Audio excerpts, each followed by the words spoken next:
What's up guys, today we got a really cool video because we're going to be transforming our rear bump stops from looking like this Yes, okay, very decent. Yes, not bad.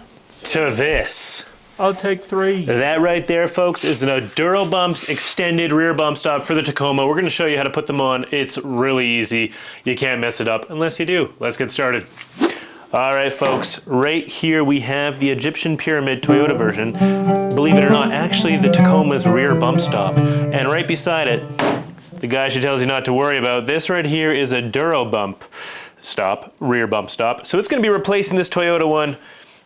Sad to see the Pyramids go, but the purpose of these is actually increased reliability and safety for our suspension system. You see, if we come down here, the purpose of bump stops is they bump against the frame, and that prohibits your suspension right here, the shock absorber, from taking all of that dampening force.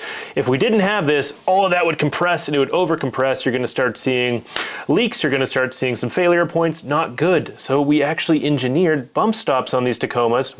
I'm not a part of the company, but I'm a benefactor of them, to prevent the suspension from bottoming out. You see, the issue is when we increase our suspension travel through a lift, we have a little bit more distance, and so we actually increase the size of bump stop, which is going to bring us back to pretty much that OEM standard of compression.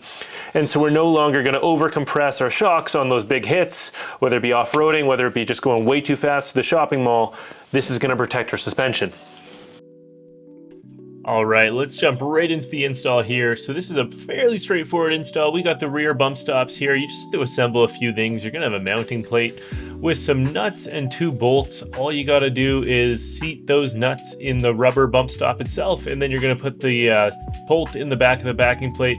They might fall out. You can see I kind of made them fall out when I did it the first time. To solve that, just flip it the other direction and seat those nuts first. Really easy to do. But yeah, very straightforward. It comes with the Allen key. And so once we got those put together, we're going to move on to the vehicle here. And we are going to start by making sure the truck is jacked up and sitting on the frame in the rear. With the truck safely in the air and the front wheels blocked, we're going to move to these U-bolts. And we are going to take a 19mm socket and loosen up these U-bolts in a uniform pattern, crisscross, applesauce. Once we do that, we can loosen them a little bit. You don't need to take the entire bracket off. We did just because we were replacing our U-bolts. So we're just going to go ahead and lift up the U-bolts a little bit and wiggle this Egyptian Pyramid bump stop off.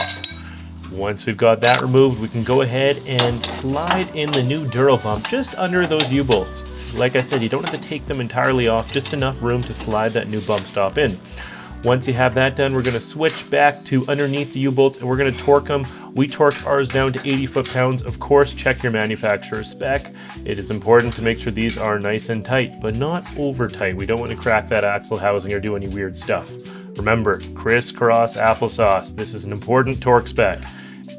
All right, guys, so that is the end of the DuroBumps video here. This is really easy to do. There's also a set of front bump stops we're going to be installing soon, so keep your eyes peeled. That's going to be coming out in the near future, but that is how to do the rear. Super easy if you're changing out a shock or if you're doing a add-a-leaf kit like we have the torch kit here. We're going to link everything in the description below as well, so have a good day and see you later.